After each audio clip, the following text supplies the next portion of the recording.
Westmore, Matt. Town of Westmore, Ohio. Town, brother? Looks more like an interruption in the road. It's the city, Matt. Close your eyes, you'll see it. Let's go, Matt. We've got business. The man we see is Mr. Smith. Schmidt? Schmidt.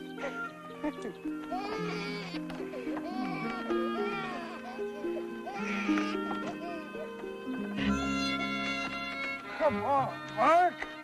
You take a look. Now, what's your opinion of Westmore? Huh? Huh?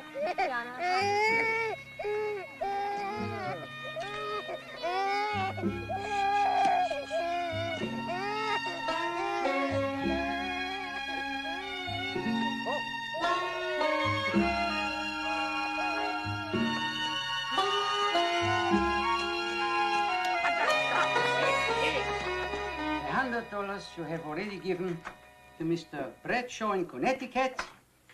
Here is your 100 acres, Mr. Blackwood.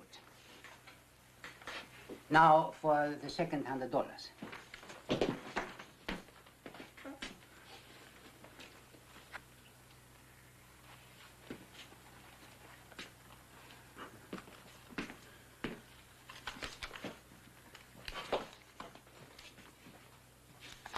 $20, $40, $60, $80, $100. There you are, Mr. Smith. Schmidt, Mr. Blackwood. Oh, Schmidt. I'm Yeah. sorry. Now, your new land has mostly maple and beech. This is very good wood to build a house. Barn first, and then the house. You mean the lady and your child will live in a barn? Well, from what we've seen of the houses around here, Mr. Schmidt, there's really not that much difference. When we have prospered enough to build a house, we'll build a proper house. Like this one, Mr. Schmidt. Well, Just what do we have in the way of neighbors, Mr. Schmidt? good ones. You'll see yourself when you come to raise your barn. Are they all farmers? Yeah, all farmers. I give you a good history of the United States. First, there was the Indians, then there came the trapper, and now it's the farmers. And what comes next, Mr. Schmidt? He will tell us.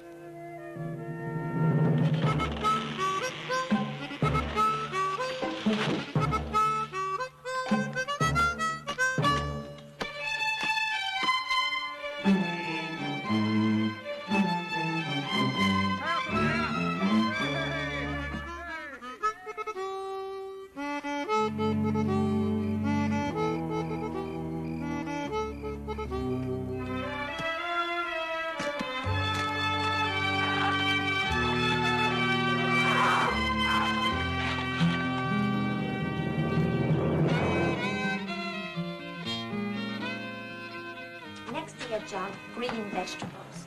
We'll try. Boy's got your bones and my constitution, thank God. I think he could thrive on meal and mush. But in the journals this descent, it says here. Field is cleared. We build your house. No, John. What? Before we build a house, we'll build what you said we'd build. We'll build another barn. Lieutenant. That was the plan, John. Stick to it. Don't pity me, John. I do not need a proper house. I have a comfort here I never had in the city. I watch the seasons. I watch the world growing. Every day I can see everything growing. And in the right season, you will plant your house, and we will watch that grow. But in the right season. I'm a dull man and a great fool. You are my love.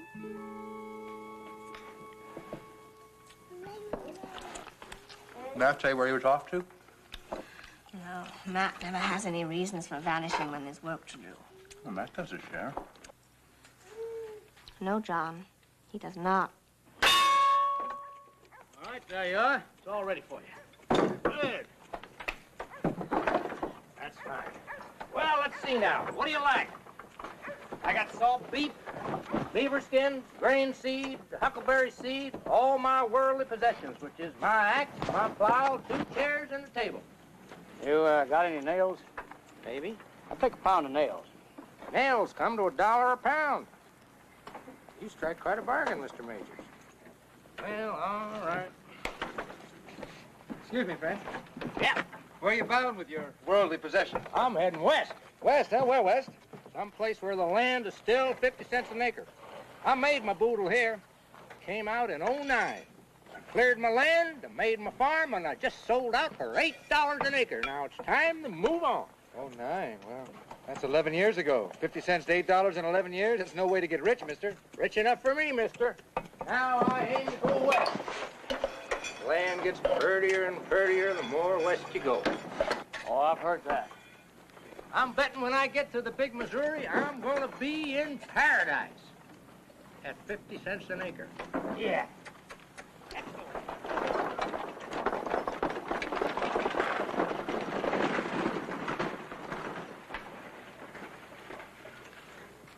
You know, I sure got a hankering to see that Missouri country before I die. No! John, please. Will you listen to me, John? Please, now, please. I did not bring my family 1,000 miles to build wagons. I came to clear my fields, plant my crops, and build my house. Now, that is what I know, and that is what I do. John, farming and clearing and farming for the rest of your life? And tell me, what's better than that? Money, John.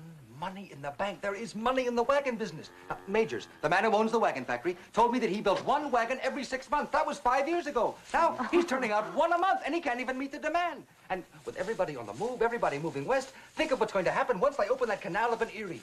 Thousands of people coming off those boats with thousands of dollars in their pockets looking for wagons to buy. It could be fantastic. No, man. Not only that, Majors told me we could spread out our payments over 5 years. $200 is all we need for the first payment.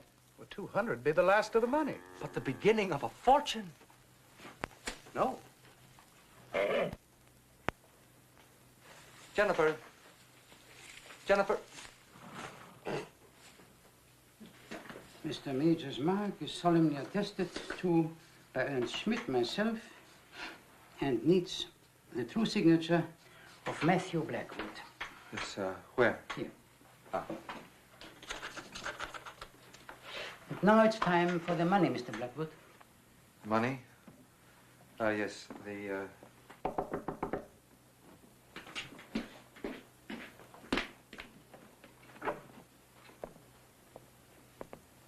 Good afternoon, Mrs. Blackwood.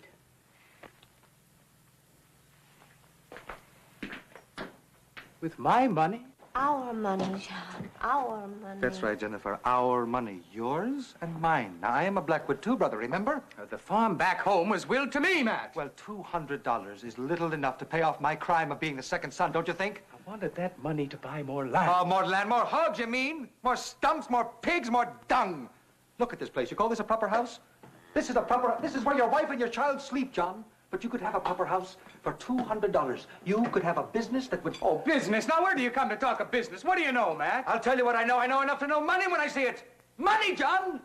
Oh, but look, you profess to hate business very well. Stay away from it. Run the farm. I'll take care of the business.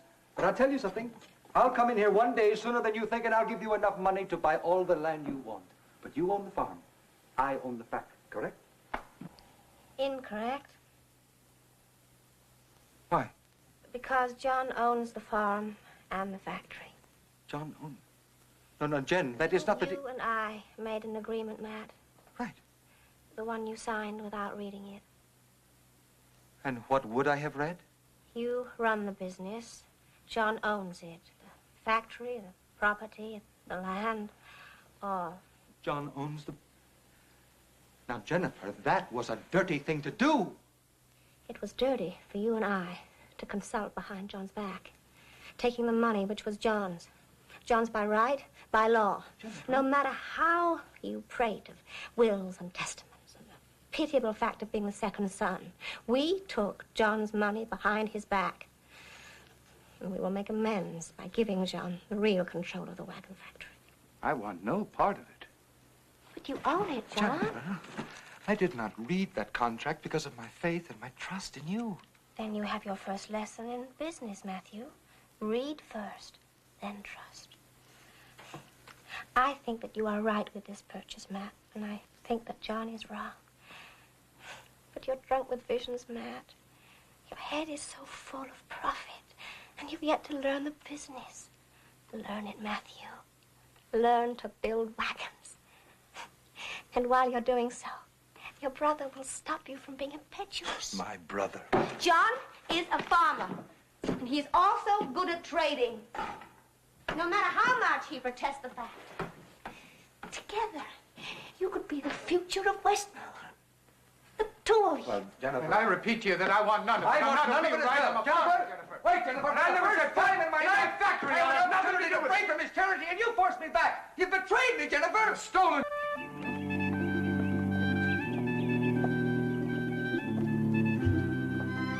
Very nice. Very nice indeed. Well, let's go to work.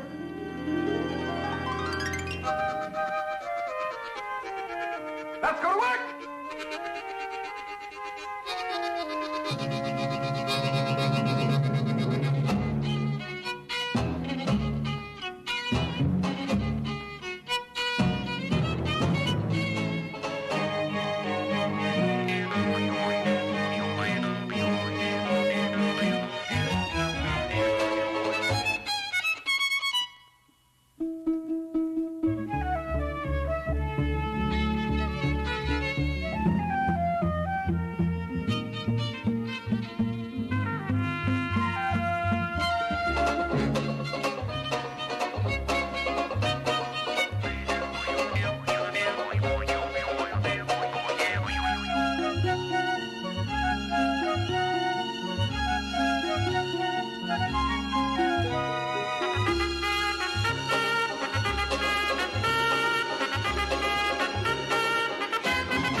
Hey!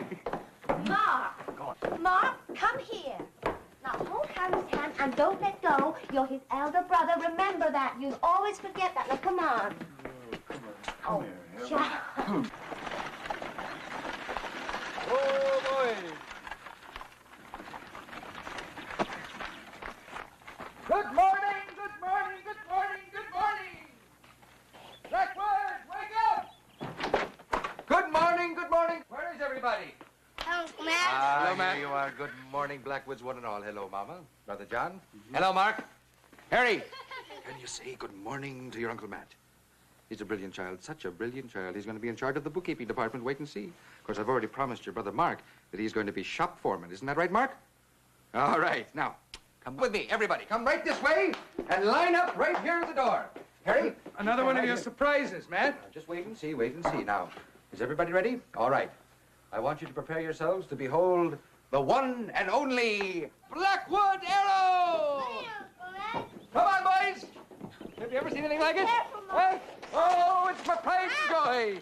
Come on, Harry! Up you go! Come on, Jennifer, everybody, come on! Take a look, take a look! I have never seen anything like Isn't it something? The new day dawning, the new horizon. Jennifer, look at this. Feel that? Huh? That's genuine horsehide. And look, all the wood is walnut and all the fixings are brass. And bounce up and down, bounce up and down. Huh? Oh, horsehair, 3 inches deep. In a couple of weeks, we'll have 4 a week coming out the front doors. All right, everybody, let's take a ride. Come on, Harry, up you go. Here we go. that. It's so comfortable. What a horsehide springs, 3 inches deep. Yes, come on, you can drive, Mark. Here you go. Ready, everybody? Matt, I'm so proud of you. I love it. I just love it. All right, here we go now. Wait a minute. John! John, Come on. come on. All right, here we go. John! I am a new stranger among ye, and I know ye not, none of you. But I can see that ye are a hardy breed, and your strength is the strength of your back. Amen. Plant your seeds, keep to your plows, and work. Work from sun to sun. Work, work, work. That is the choice ye made when you came to these parts. And hear not, but turn away. Walk away when the traducer and the seducer talk to ye of devilish distractions, when they talk to ye of educating yourselves. For education is a vainglorious thing, a concession to the devil. Turn to books and numbers, and ye become vainglorious. Education is a waste, a waste, a waste. Can you read, sir? Yes, ma'am, indeed, I can. Can you write? Yes, I can. Then you preach a valid sermon, sir. You set a fine example. You prove that education is the way to ignorance.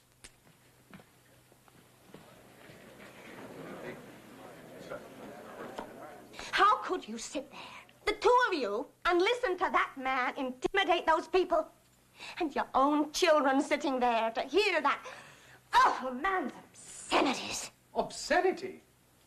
Jennifer, you do not attack a man in his own home Stick to or your in his plows, own church. break your backs with work. Never aspire to deny the other aspirations of a man. That is obscenity, John. And an educated man like yourself should raise your voice against it. Now, Jennifer, never in my life have I... I'll go.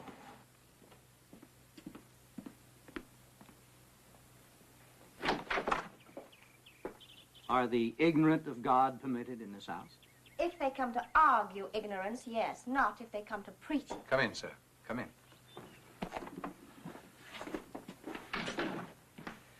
In a moment, Mom, you and I, we will get to the arguments, post and repost. But first, I am a stranger in this territory, sir. As you know, the circuit rider comes and goes, so I made inquiries. I learned that I was vilified in my own pulpit by the wife of John Blackwood. I am John Blackwood. I'm Benjamin Hartley McCullum. My brother, Matthew Blackwood, my wife, Jennifer Blackwood. I have the honor, sir, to be circuit rider for the Centralist Baptist Church with headquarters in Cincinnati. Baptist, Mr. McCullum. What I heard was Baptist doctrine. Centralist Baptist, Mom. The great field of gold is called baptism, but there are many tents, and we are one of them. And the gospel in your tent is ignorance. Jennifer. Oh, if I may, sir, if I may. This is the great American wilderness, Mom. There is only one hope for survival for any who settle here, and that is total dedication to work. Yes. Yes, would you ask the farming man to stop his labors, to learn arithmetic? If he stops, he goes hungry. Would you ask him to stop for prayer? What is a necessity is not a distraction. So reading and writing is a distraction? In these parts, yes. Does not to my husband, who built the most prosperous farm in Westmore, or indeed to my brother-in-law, who now employs 16 men in the wagon factory because he can read and write. Mrs. Blackwood, you speak as if prosperity were the only purpose in life. Well, it is not. The purpose of life is oneness with God. Now, I am not prosperous, Mom. I'm out in all weathers with no company but wife and son. I ride and walk my life in a feckless wandering through thicket and swamp, tempting the storm and the wild beasts so that I may preach to lonely people scattered at terrible distances from one another. And for this, my profit is a corner of the barn to sleep in, food from the table of charity, and oneness with God. And a salary from your bishop in Cincinnati. $6 a month, Ma. That is the life of a saint. Do you accuse me of saintliness? I accuse you of lying. What? To yourself. If Jen. you fancy yourself saint and martyr, Mr. McCullum, then you are in the wrong landscape. This is no longer a wilderness. There are villages with people here and stores and silos. You do not struggle through swamps, sir. You drive on good, hard roads with signposts to direct your feckless wanderings. The food of charity that you eat is more often than not a good, hot meal. You are not a saint, Mr. McCullum. You are merely a romantic. You must forget this vision of yourself as a Samaritan in the wilderness. In reality, you function very comfortably in a civilized society. This is hardly civilization, Mom. It is not, because we have no schools and no teachers. Oh, Jenny, darling, Stop come. preaching to us, Mr. McCullum. Stop teaching us. Only you, Mr. McCullum. Jennifer? Jennifer? Get Mrs. Brewster. Well, name her after your mother. Amanda.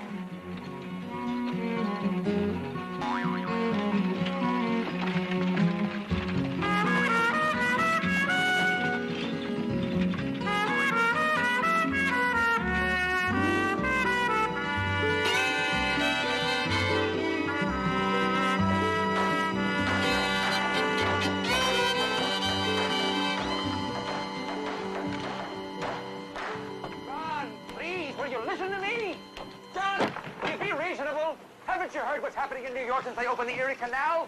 Land travel has jumped 300%. It's skyrocketed. Don't you read the paper? I read the papers, man. Well, why don't you do something about it? Oh, Jennifer, will you talk to him? Come on. What about? They're opening a new canal down in Amityville. It's going to feed right into the Erie. If we buy into it, we can make a fortune. We know nothing of canals. Children, do you like to see the carriages? Yeah. Yes! All right. Come on. We'll see you later, Jen. Come on, Papa.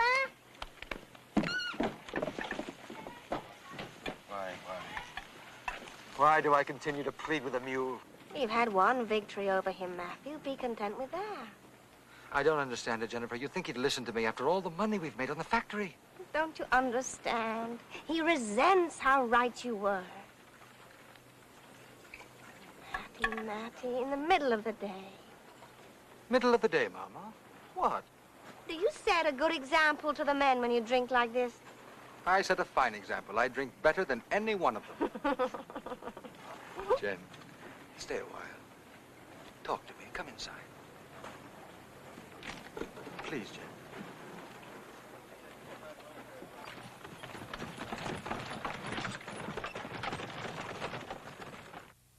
Jen. Sickness in the morning yet? No, Doctor, not yet. Well, I can't be positive. It's too early for that. I'm merely certain, to a reasonable degree, that another baby is in there. Dr. Klauber, could we keep it a secret until you're sure? Why keep it a secret? I just don't want to be conspicuous until I simply can't help it. Vanity, vanity. Thank you, Doctor. Thank you. You remember our definition of a poem. A poem is a lofty thought expressed in lines that rhyme. They may rhyme either consecutively or alternately. Oh, well, perhaps our president would care to read the opening lines of Mr. Scott's poem, since hers is a voice far more suitable to the recital of poetry than my own. Oh, no. Please, Reverend, no. Oh, very well, Madam President. Oh, Brignell banks are wild and fair, and Greta woods are green.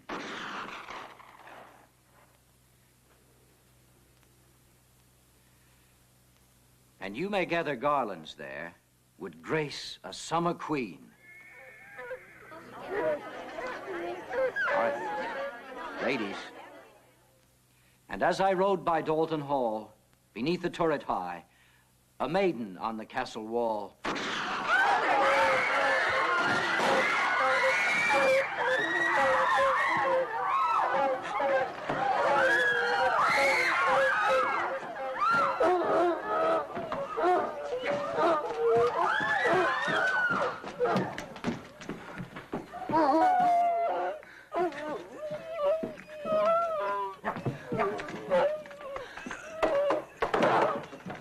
Kelly's the first time Mr. Bocolos. He don't know how to get away from the dogs.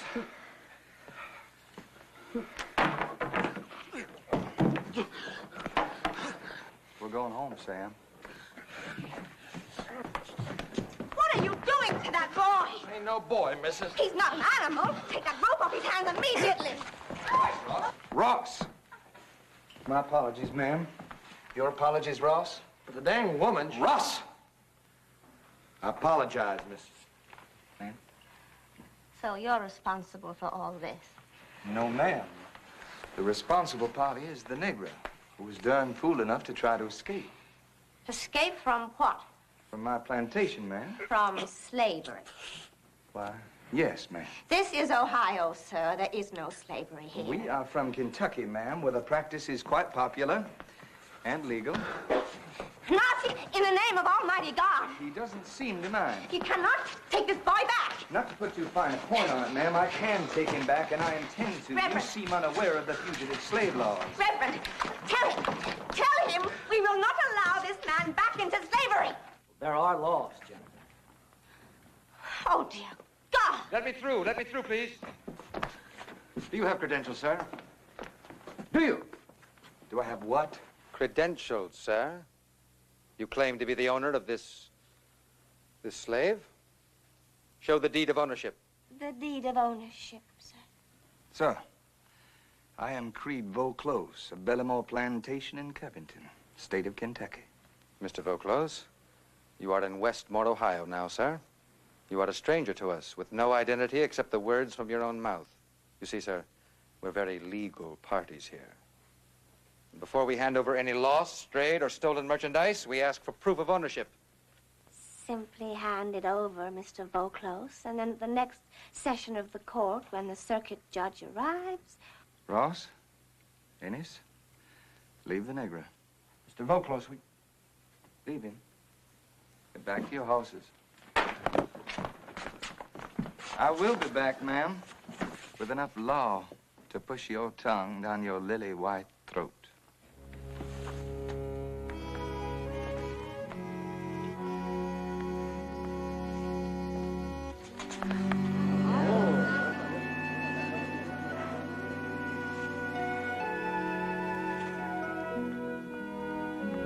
Yeah, but he will be back, Jennifer, with the law on his side. And when he comes back, the boy will be gone.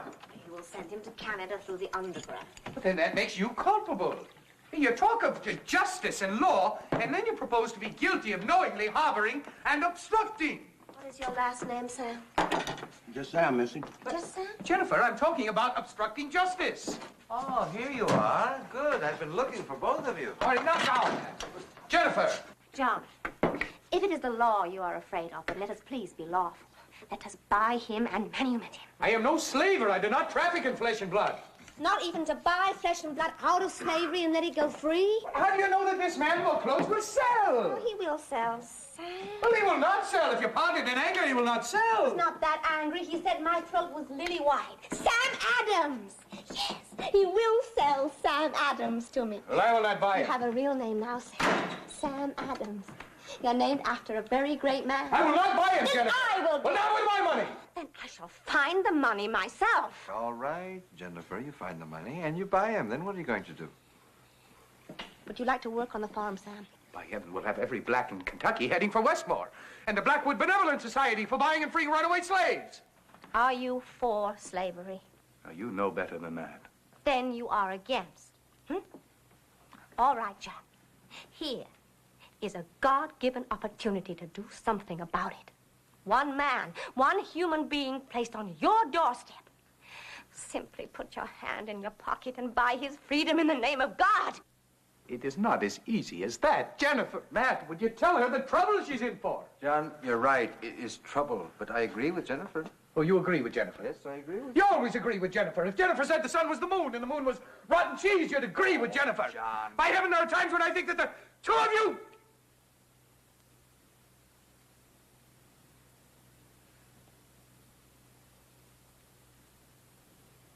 The two of us what, John?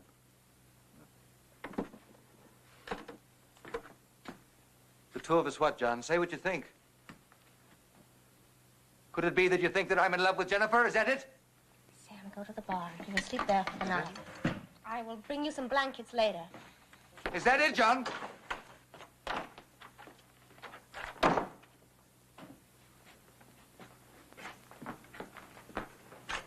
Matthew, for heaven's sake, stop drinking.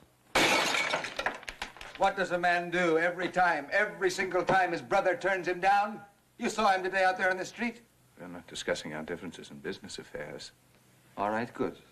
Let us just discuss affairs of the heart. And where were we? Ah, yes, what you know and I know and what she has known longer than any one of us. That I am in love with Jennifer. Matthew, please. And I thank God for the affection that's been boiling ever since you brought her home and you said to me, Matthew, I'd like you to meet Jennifer.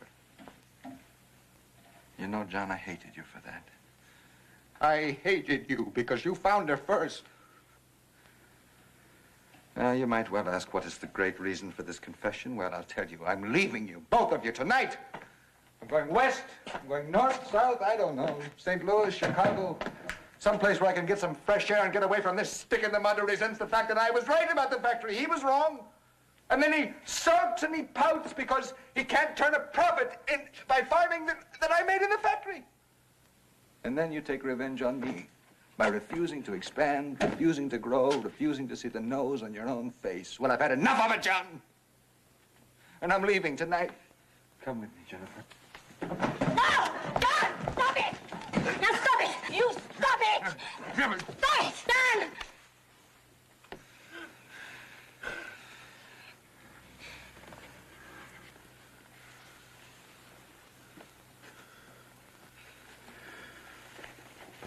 Goodbye, Matthew.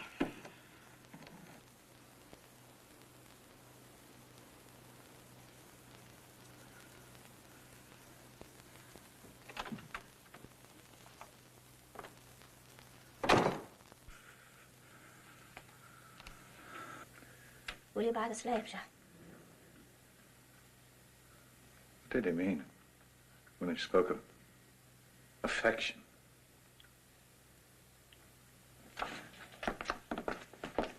Will you buy the slave, John?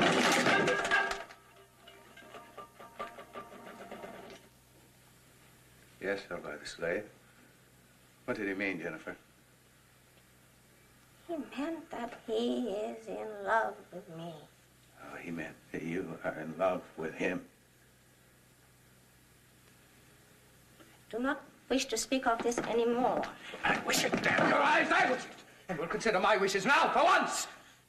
Have you and Matt ever gone behind my back? Stop this. Answer my questions with answers, Jennifer! You answer my questions with answers. No more commands from you. No more stop, John, and don't, John, and enough, John! All my life I've stood by and I've watched every man covet my wife, and I've kept my silence. But not now, not this time, Jennifer. Now it's my brother who's concerned. Now I'm asking you, and I want an answer. For if I ever thought... You do think, John. You think the worst. Admit it. Yes, I admit it. Now your answer? This is my answer.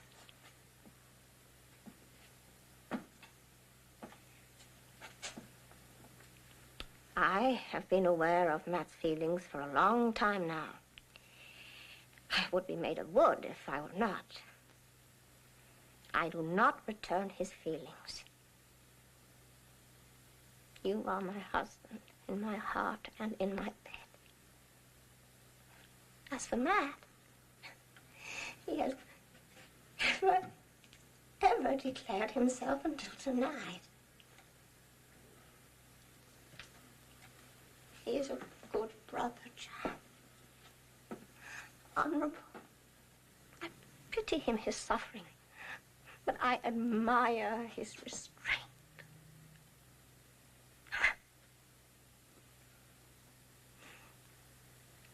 You do believe me? No, Jennifer. I do not. And I know my brother. And let me tell you this, because you now deserve it. Were I in love with Matthew, there would be no restraint, and no suffering. Does my wife talk that way, or my whore?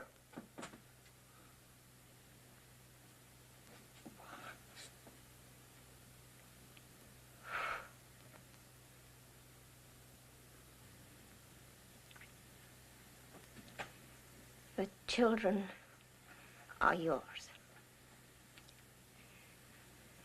They are for you, as they have never been for me. What does that mean?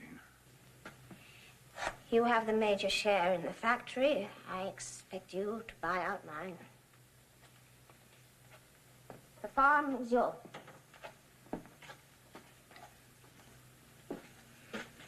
Where are you going? You made me a promise about the slave, John.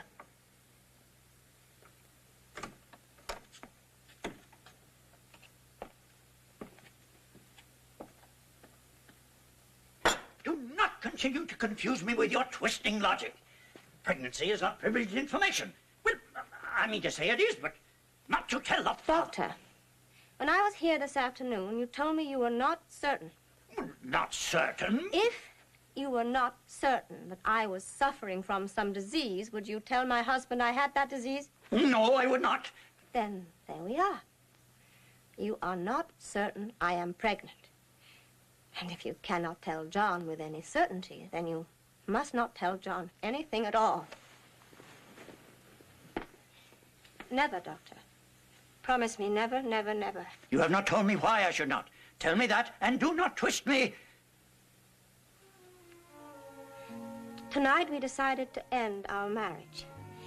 If John thought I was carrying his fourth child, he could change his mind. To argue with him, to start the fight all over again, I am in no condition for that. Am I, Doctor?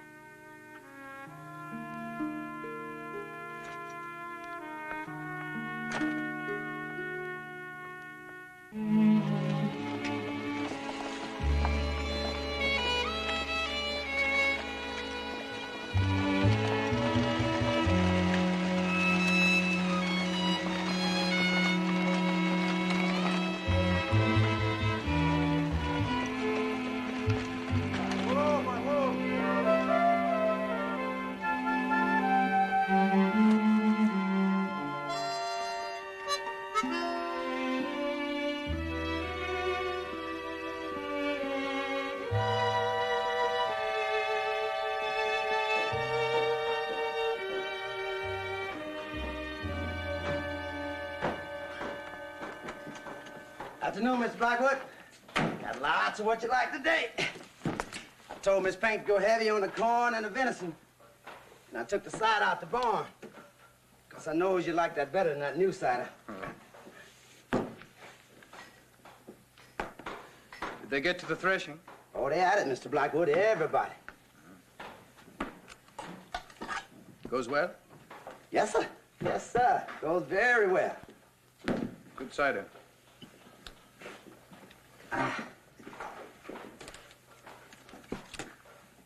You do take care of me, Sam. That I do, Mr. Blackwood. That I do. You missed the farm, Mr. Blackwood? Oh, that I do, Sam, that I do. The farm misses you. Man can't be in two places, Sam. You do a good job of it, Mr. Blackwood. Man's got a job to do, he does it. Even if he doesn't. Yes, sir, I know.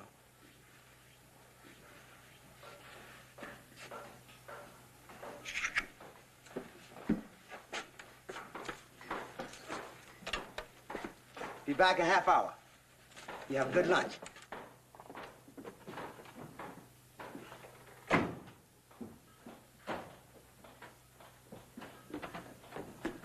Papa, I want to talk to you. What now? Papa, I want to talk to you, please. Sit down, sir.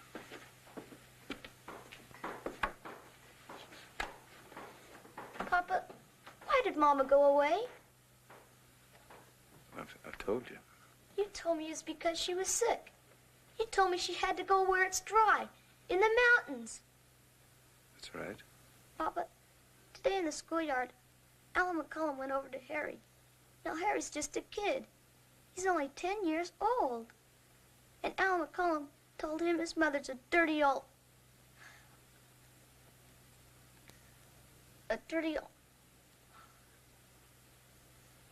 Papa, Harry don't even know what that word means.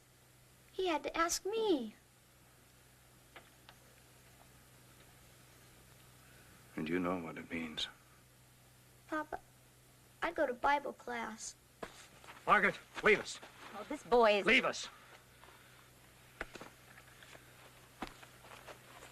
All right, sir. What did you say to Harry Blackwood that would so provoke Mark Blackwood? I only said what I heard you say, Pa. And what was that? We are no longer in the backwoods here, sir. We announce ourselves when we enter private property. I do not knock before I enter the church, and this is the parish yard. Say it another way, John Blackwood. Say you paid for the parish and you deem you have proprietary right. Say what you like, Reverend. I did not come here to argue on real estate. I came here to demand an apology from your son. For presuming to fight your son? For saying a thing that maligns my house and my family. What did he say? Let the boy repeat it. What did you say? He said my mother was a whore. Alan, your apology. No. Sir? On the parish ground of God, sir, we do not apologize for statements of plain truth. Jennifer Blackwood is a whore, a harlot, a fornicatress, and she debauches your house and your children in the name of Blackwood in a climate of decent, God-fearing people when she rolls in your brother's bed. Ow! Stop it! Ow! Stop it! Stop it! You whipped him, Pa. Maybe. But we got no apology.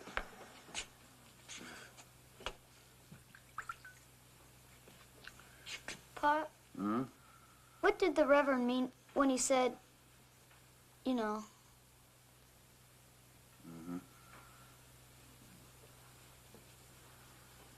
Sit down, son. Harry and Amanda are with It's all right. Let him wait. Come on, sit down. Now, Mark.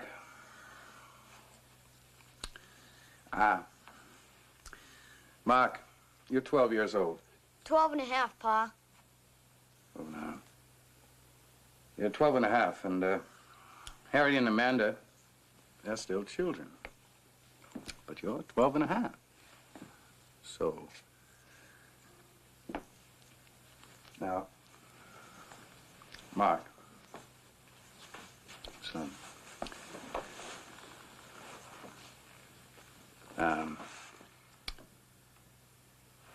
3 years ago, your mother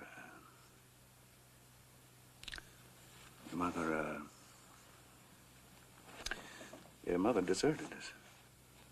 And do you know what that means, the word deserted? It means that she ran off. She ran off with your Uncle Matt. I'm sorry, Mark. I'm sorry. That was no way to tell you. I'm clumsy. With Uncle Matt? Together?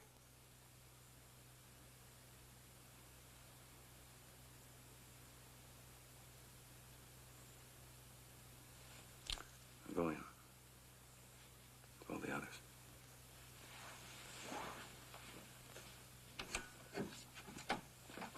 Amanda! Harry! Hello, Papa. Why are you home so early, Papa? Yeah, sit down. Harry. Mark.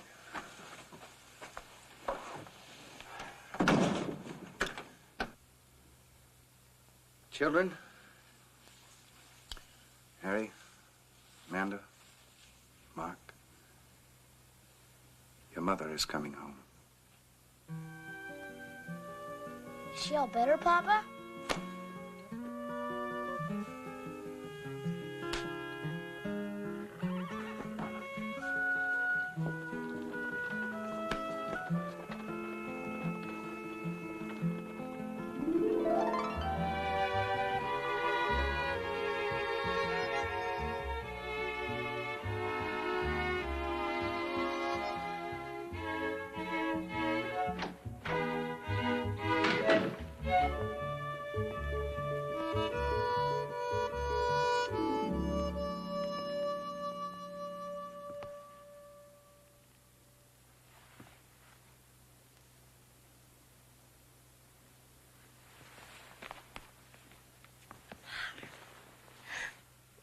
My, how Hello, handsome you Mama. are.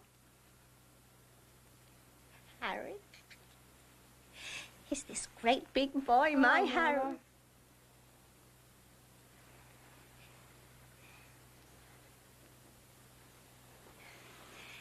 Do you remember your mama? No, Mama. All right, children. Wait just a moment, please, Well, John. you'll talk to your mother later.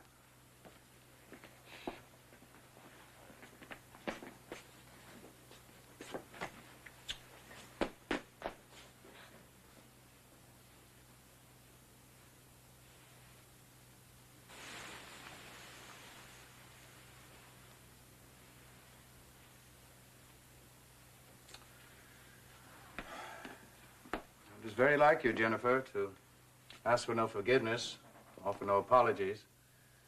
Simply write and say, I'm coming home. It's very like you, John, to forgive me. Do you? No? John, are you waiting for apologies? They would not be out of order. Apologies for leaving a husband who had doubts about my fidelity? Doubts which you promptly turned into assurances. Well, what brings you home? Matt threw you out? I left Matt over a year ago. You say that as if it were virtuous of you. John, if it is contrition that you want, I will be contrite. If it is apologies that you want, I will apologize. But you must understand that I feel no contrition for leaving the house of a husband who called me a whore. John, if we are to try for an honest reconciliation, please don't ask me to humble myself. I would do it, John, but it would be a lie. Oh, by the saints, Jennifer. Are you asking me to apologize? Are you talking me into one of your traps? There is only one thing I would talk you into. Well, what is that? That this is my home. Those are my children. And you are my husband. I cannot live apart from these three things. Well, you left all three readily enough to run off with my brother. It was your brother who taught me. It is you I love.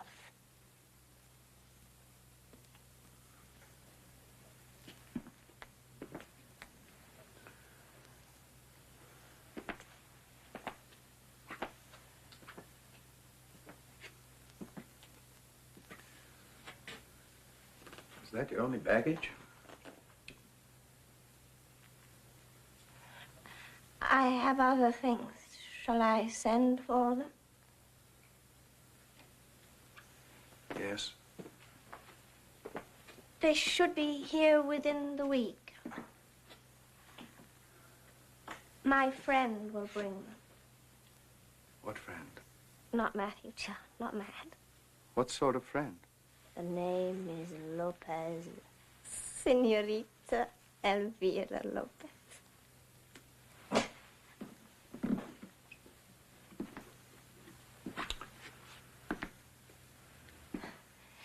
John, may she stay in the house with me as a servant? Well, I have a manservant. You have equal privileges. Miss Blackwood? Sam Adams.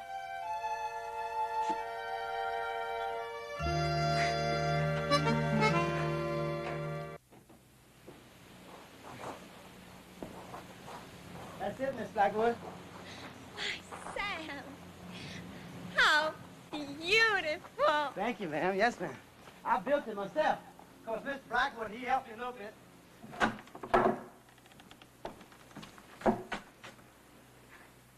Oh, Sam. I never had a hope I'd live in my own house, ma'am. Till Mr. Blackwood gave me the right to build it. You store up great, great treasures in heaven, John. Sam, do you have any friends here? I got the family, ma'am. No, I mean real friends, your own kind. Man, Mr. Gunn got one colored working for him over by the sawmill. And the Brown family over at the creek, they got one field hand, and that's us. All us. I got everything a man needs in this world. Have you? You are thinking, Jennifer. What is your thought?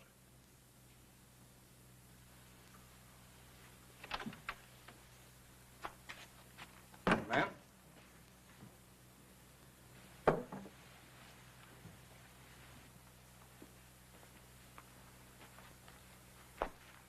My name is Vauclose, ma'am. I'm told you wish to see me. What a beautiful home you have, Mr. Vauclose. I have never seen the like of it. Thank you, ma'am. My father's doing. He built it. Now, ma'am.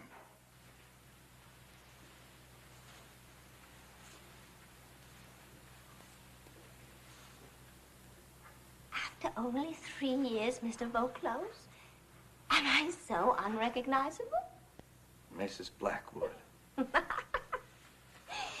Will you hear me out before you throw me out? Please sit down. Thank you. Your case was heard 3 years ago, ma'am, when your husband came here to buy the Negra. You were forgiven then. I thank you. Mr. Vauclose, I am here on business. Pity. Very special business. State your business, ma'am.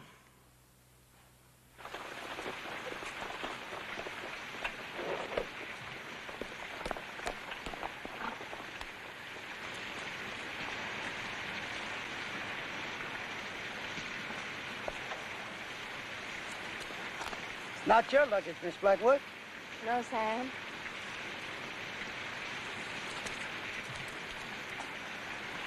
Sam, this is Lucinda.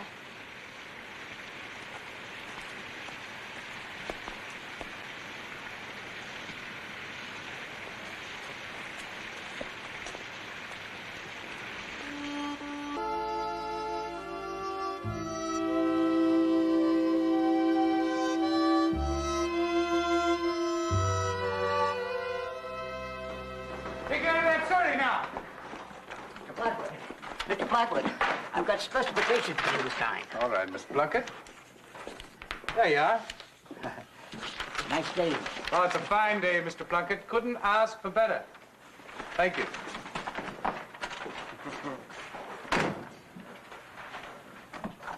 Visitors. Good morning, John.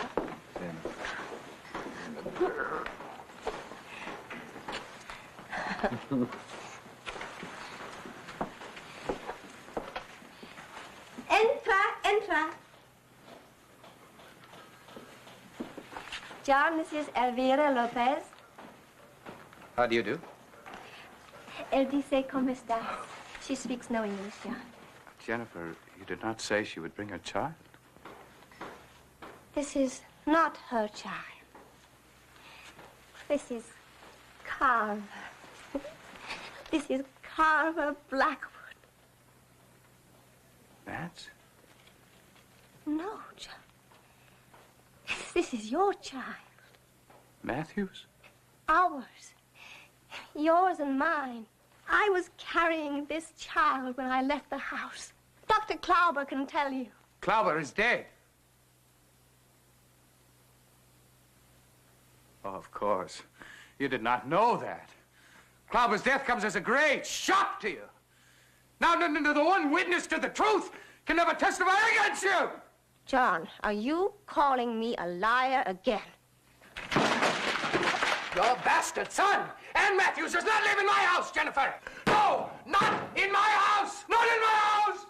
I am sorry to cause you this inconvenience, but I must have the entire family together for the final sitting. Because there are lights and touches here and there. Oh, now, Mr. Blackwood, the hand back on the shoulder. That is correct. Thank you.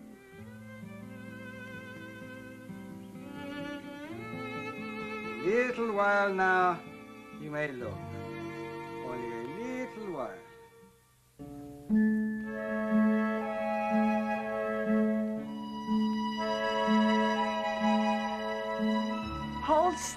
I cannot if you keep poking pins into me. It's a beautiful silk. 6 weeks I wait for it. Will you stop sticking pins into me? Do you realize I've been standing here for hours? 15 minutes. White does go well with the color of my eyes, doesn't it? See, and when you keep the hair up like that, you look just like your mama. Mama, please do something. The dress is awful. A little too full in the sleeve, Elvira. They're like balloons. Just a tuck, just a tuck. No, don't high hand me, Mama. This is my wedding. I know it is, Amanda, and the dress is beautiful. It's just lovely, lovely, lovely, lovely. I hate it.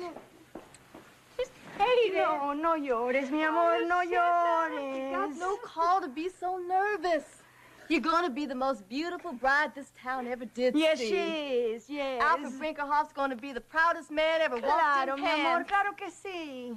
You think so? I know Of course, so. of course. Do you think Alfred is handsome? Yes. Oh, he's the handsomest man in Ohio. Do you think he's smart? Oh, he's the smartest. Yes. Well, I know one thing. He's a lot smarter than some people I know. People in this very family. Harry, you know better than to hand in specifications with no estimates of cost. Where are the figures? That's not my department. That doesn't concern me at all. Lunchtime, gentlemen. Sam? Yes, how you doing, Mr. Mark? I'm fine. Yeah. Fork's on the left, Sam, on the left.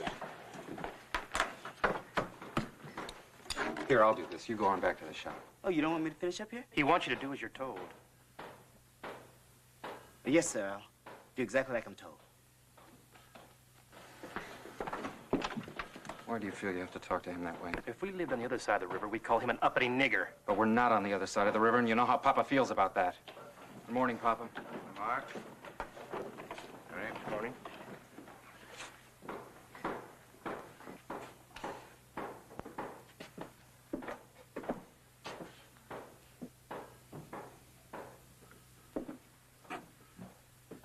What are the specifications? Let's eat first, Papa. You're looking better today, Papa.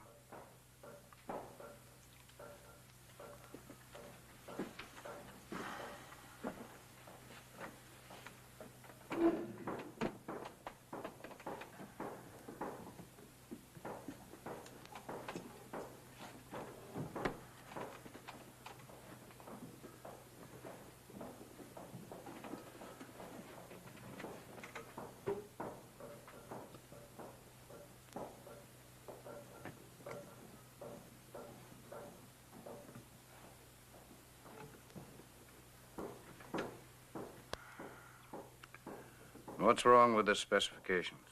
Nothing I can't fix, Papa. Ask him, Harry. I left out the estimates. I'm no bookkeeper, Papa. I've told you that 100 times. No bookkeeper, no designer. No shop foreman, no draftsman. And the good Lord knows, no executive. What's left, son? Give him time, Papa. Time. Wedding guests should be arriving any minute, Papa. Pass the pickles, please.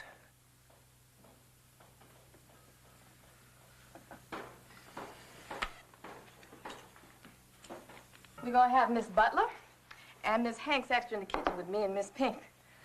Gonna be one heavy load even feeding them for the wedding. We're gonna be organized. Leave that to Miss Blackwood. I swear I don't know how she'd do it. She got the library and the Lyceum and the Ladies' Aid and the Abolitionist Society, and she run them all. Make no mistake.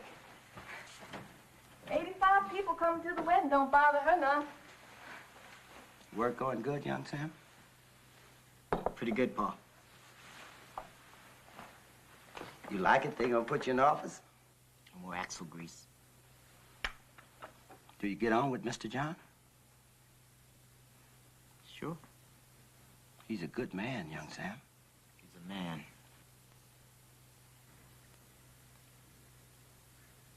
What's the matter? He's a man, all right.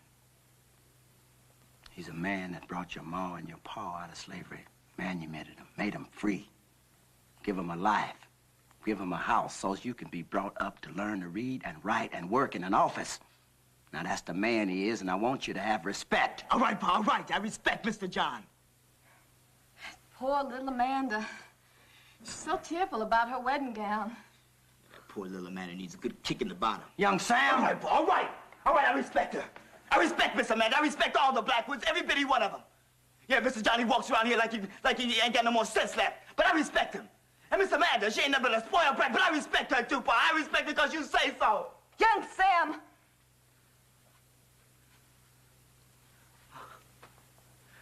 Look, Ma, for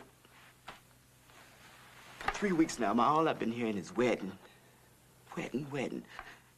Yeah, Miss Amanda's wedding. Question, Ma. Who am I gonna marry?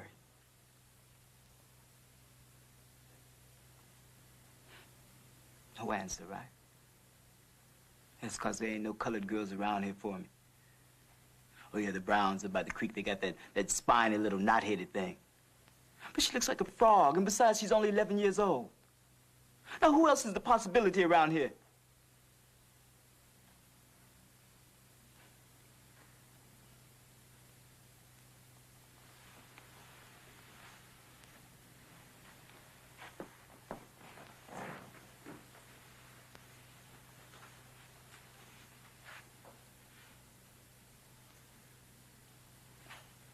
Ma. Pa. One day I'm gonna have to go looking for me a wife. And I may have to go looking down south. No.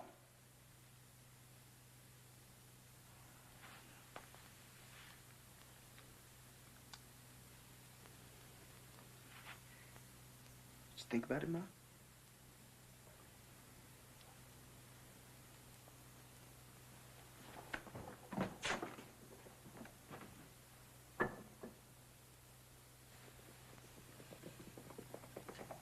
Who's that?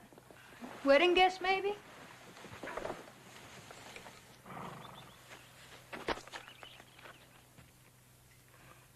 Saints in heaven. Who is that? Jennifer.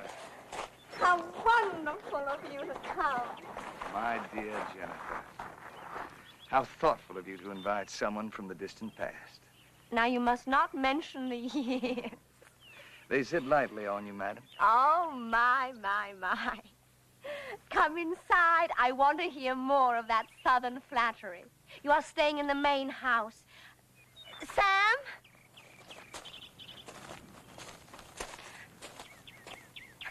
Another old friend, Creed.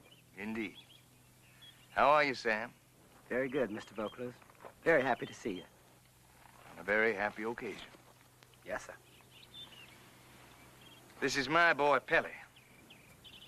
Pelly, you're gonna be bunking with us. You have grown a mustache.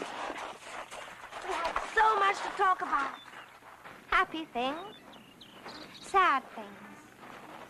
We did hear of your poor wife's passing. Well, I know, Mr. Blackwood.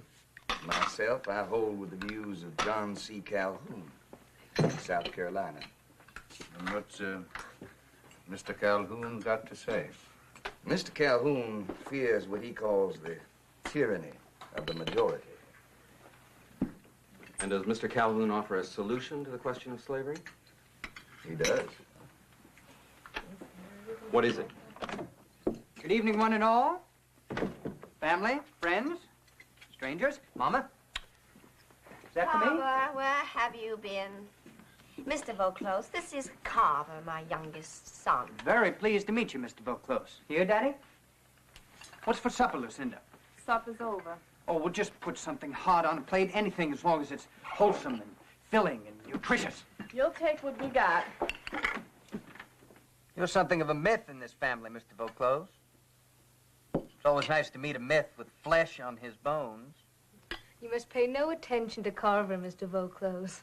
Nobody ever does. Well, except me. We're interested, Mr. Vaucluse, in what you were saying about Mr. Calhoun. Oh, yes. Well, I can only put Mr. Calhoun's idea in my own poor way. It is this, nullification. If that makes no impression on the North, then secession.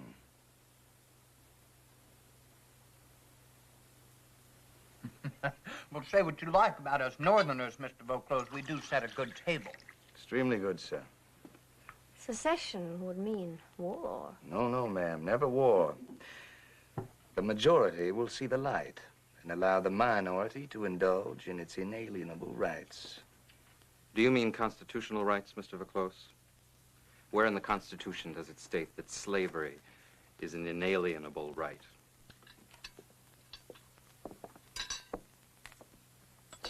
Didn't you say supper was over, Mama? So I did. Amanda. Lovely dinner, Jennifer. Thank you, Creed. You pay no attention to us when it comes to politics, Mr. Vaucluse. Nobody in this family knows a thing about it. No less than I, Amanda. All I know is what they tell me. Well, you know more than anybody here. Much more.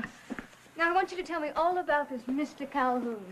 John, I'll be along in a moment. Got yourself a rival there, Alfred, old boy. Carver, eat up and shut up. Who, him? Alfred. Alfred, you must get used to the fact that you are acquiring the prettiest and the silliest wife in Westmore. Alfred. Oh, Alfred. I did not say unladylike, Amanda. I said unseemly. Is there a difference, Mama? Yes, Amanda, there is. I do not use such ladylike words as unladylike. Amanda, do not divert from the point. You paid no attention to Alfred all night. You clung to Creed Vaucluse as if he were your intended. I do not understand why you do such things. I do as I please. It was agony for poor Alfred, and embarrassing for the rest of us, and extremely uncomfortable for Mr. Vaucluse. Mr. Vaucluse? Seems to me he was more admiring of you, Mama. Was he also in love with you when you were young? Amanda, for the next 2 days until the wedding, you will see no more of Creed Vaucluse. Mama, are you advising me to wait till after I'm married to see him? Am I advising you? Surely I have your permission to do as I please with other men after I'm married. Yes, there is always that to throw in my face, isn't there, Amanda? Yes, Mama. Always.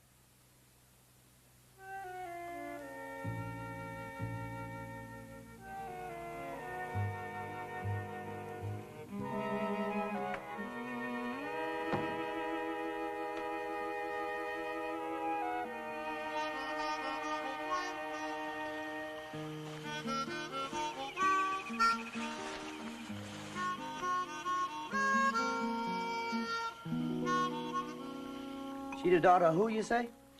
Big fellow we call Benji. Wife named Slate. How old? I'm about 14. What's her name? Daughter Slate. Named after her mama. Hey, listen. How you figure on bringing a girl up here for your boy? Daughter Slate, she's still in herself, mister. There's ways. We here, ain't we? You the lucky one. You ever want to run? Ah, too old now. You married? 5 children. All with you? 2 got sold. Boy and a girl. My oldest daughter, Bessie, would have been just right for young Sam. Yeah? Yeah, except she got married last year. Well, this daughter Slate, is she pretty? Pretty. The prettiest we got. You don't believe me, you go ask Mr. Vaucluse. Well, anyway, we got enough wedding up here to worry about, huh? Huh? Yeah. Tomorrow. Not tomorrow. Huh? Or the day after. What you telling me? Never. You're Mr. Vaucluse? He just run off with Miss Amanda. Out of his stores to bring his father's dearest blessings, shed of old nuptial bed. Daughter Slate, do you take young Sam to be your lawful wedded husband? I do. Young Sam, do you take daughter Slate to be your lawful wedded wife? I do. And with these rings and the power vested in me by the state of Ohio, I now pronounce you man and wife. You may kiss the bride.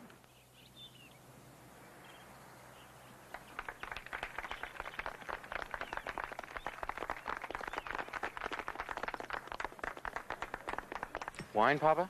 No, thanks, son. This is my wine, Papa, that I made. And this is a wedding. Boy, settle. All I drink these days is medicine. She's a pretty bride. She is. Pretty as they come. Well, I only have one reservation. You mean I gotta say the whole name Daughter Slate when I want to call you? You expect me to say young Sam? Well, if you say Sam, I mean just Sam, well, you be calling my papa there. He come running. Have you heard from Amanda lately? I had a letter yesterday. Didn't I tell you? She seems happy enough. Have they settled on a name for the new baby? Joanna. Joanna. After you, Papa. After me? John, Joanna. Amanda's baby. I would doubt that, Mark. Well, then I should think it's named after John C. Calhoun. Ah. Much more likely.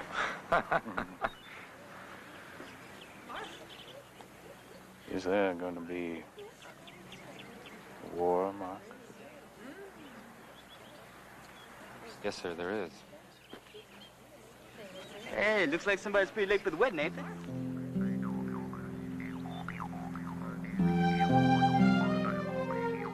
Henry Bramer's carriage. Must be somebody just off the stage.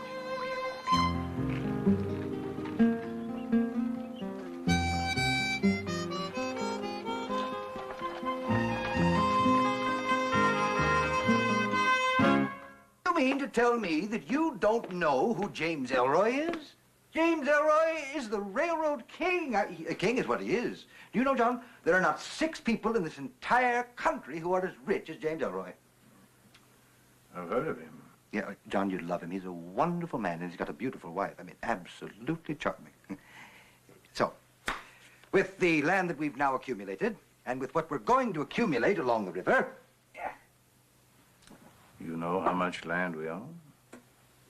Well, it's no secret, John. It's no secret down at the surveyor's office in Columbus.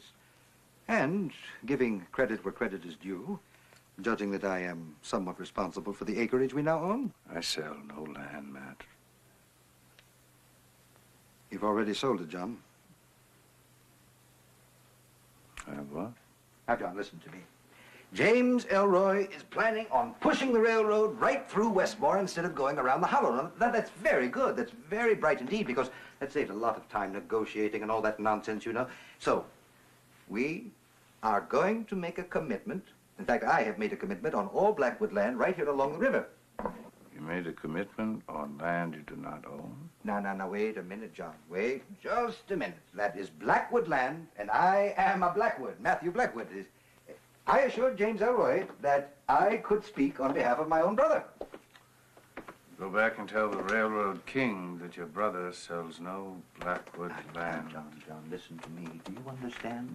I am about to make you rich beyond your wildest dreams.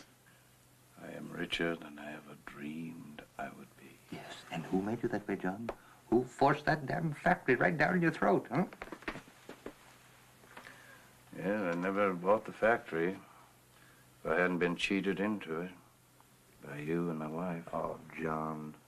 Well, it made me rich, granted. It also made me old.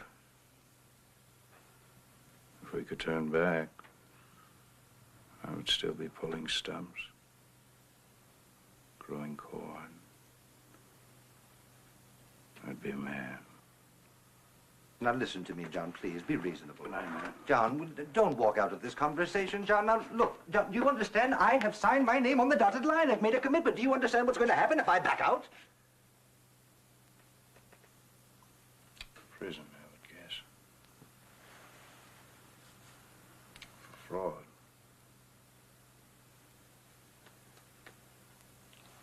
Right, man. Oh, John, please, now don't walk out of the door. John, Jennifer, will you... John, do you understand who I'm talking about? This is no ordinary man. This is James Elroy. James Elroy! John! John, don't you understand? This is James Elroy we're talking about, not some piker from the wilderness. John!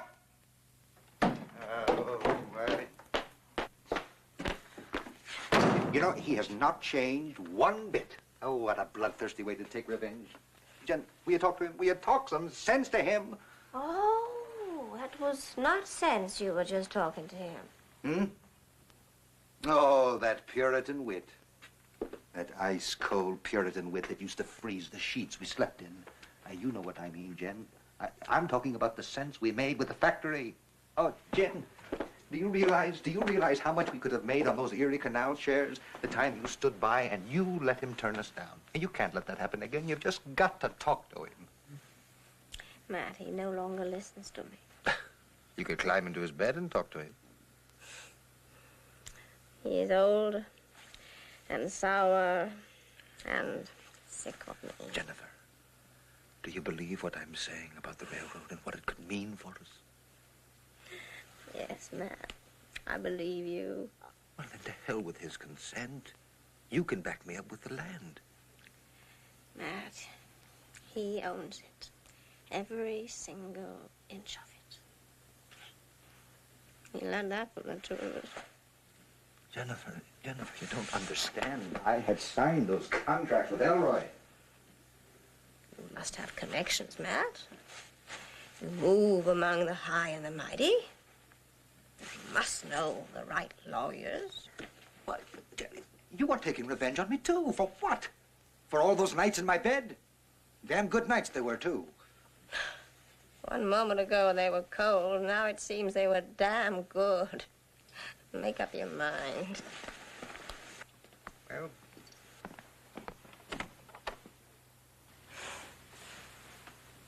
you are desperate, Matt.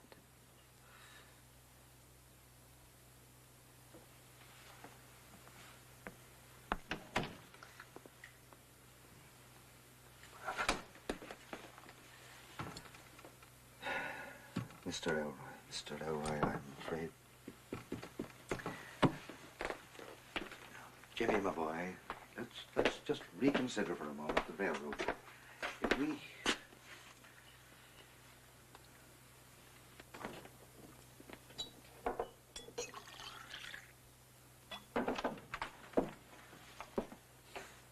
Who the devil are you? Hello, Father. Hello, who? Well, they tell me I look like my mother, and now appears I think like my father. Carver. You're Carver Blackwood. I am. Why do you call me father? Oh, please, you're not going to deny me, too. John Blackwood has denied me all my life. John Blackwood is mad. You are his son. Do you know, I think you're dead right about the railroad. Were you listening outside the door? Not necessary. Your voice goes right through doors. Well, you had no right... Oh, must we start this way, Father, with a lesson in manners? Father, again? You realize what you're insisting on, don't you? On being a bastard. Mm-hmm.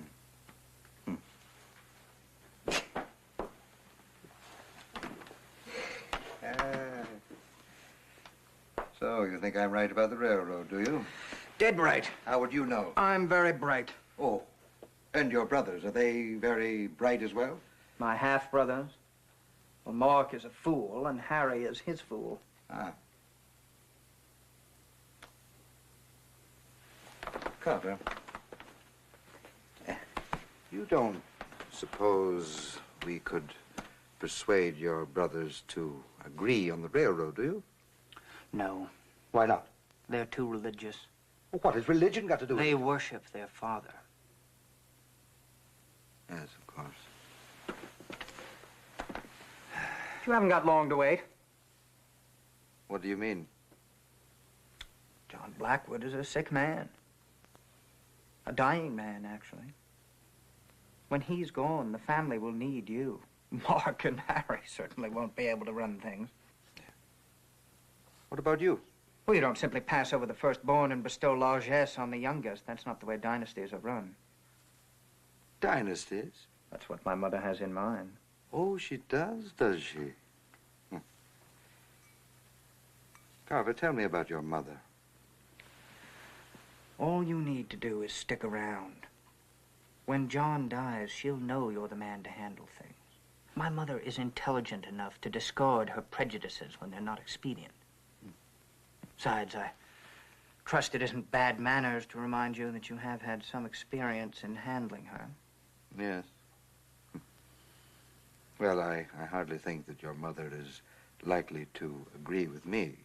Not after, well, Albert, tell me something. How long would you say he's got to live? Well, I'm not his doctor. No, I know, but you see, I can't wait for him to die. I've got to make good on this deal in 2 weeks. Then you must give time a little push. What do you mean by that? Oh, it's his heart. It's very weak. Cases like that.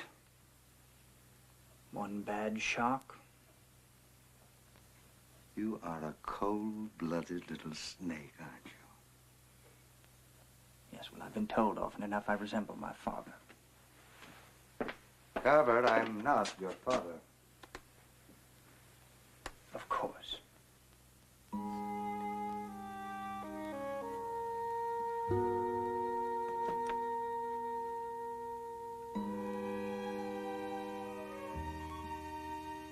Keeps his medicine all over the house.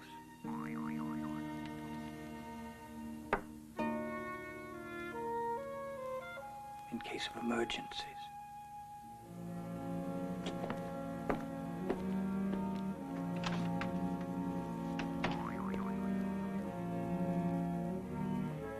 Westmore lost its first citizen.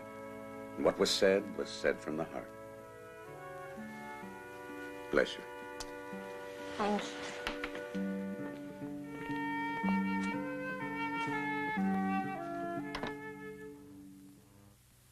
I want to say just a very few words, mainly to my sons.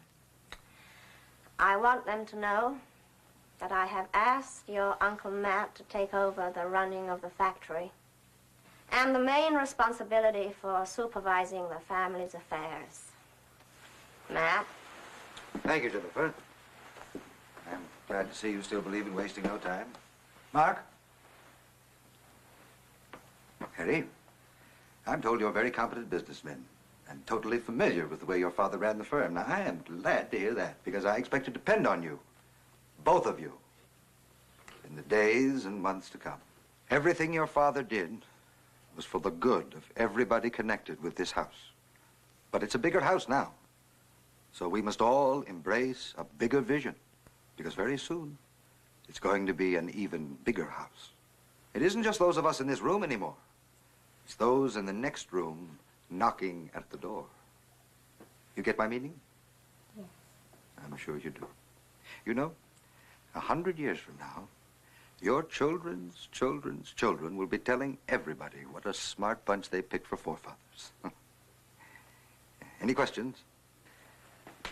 Mark? Very well. If you don't mind, Jennifer and I have things we would like to discuss. Thank you.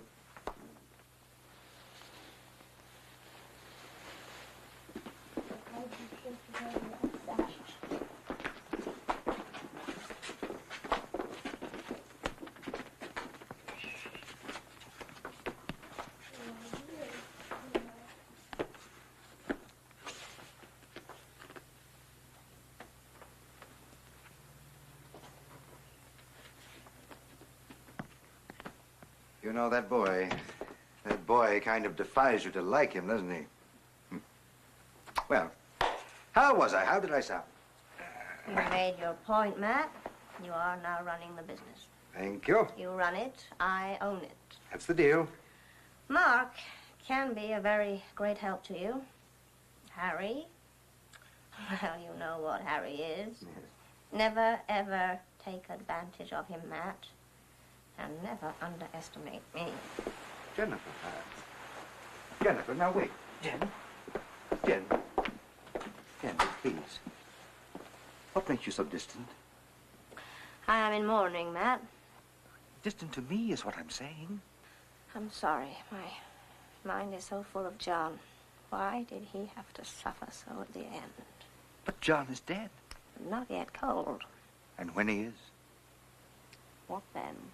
Jen, do you think it was only the railroad business that brought me back here? Who is the gentle lady that stays with you in this house? Did you call her wife? Esther means nothing to me. Nothing at all. Matt, run the business. Never, ever talk to me of anything else but the business. If you ever attempt another conversation of this kind, you are out of the business.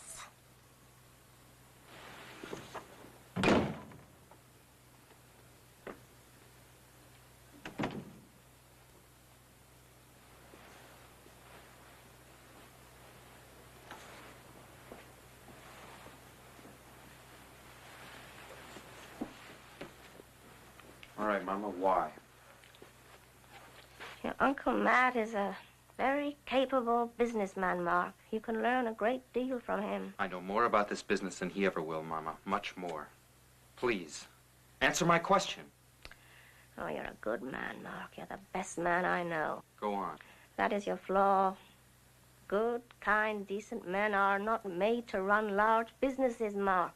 You've always been partial to obscure reasoning, Mama. Please, explain it to me. What makes a man successful in business? I think I can tell you some of the necessary ingredients. I think it takes leadership, ability, character, instinct and talent, and anger and cruelty. Why anger and cruelty? Mark, assume the war does come. Assume it does bring harsh times. Assume we are forced to dismiss many of the men in our employ.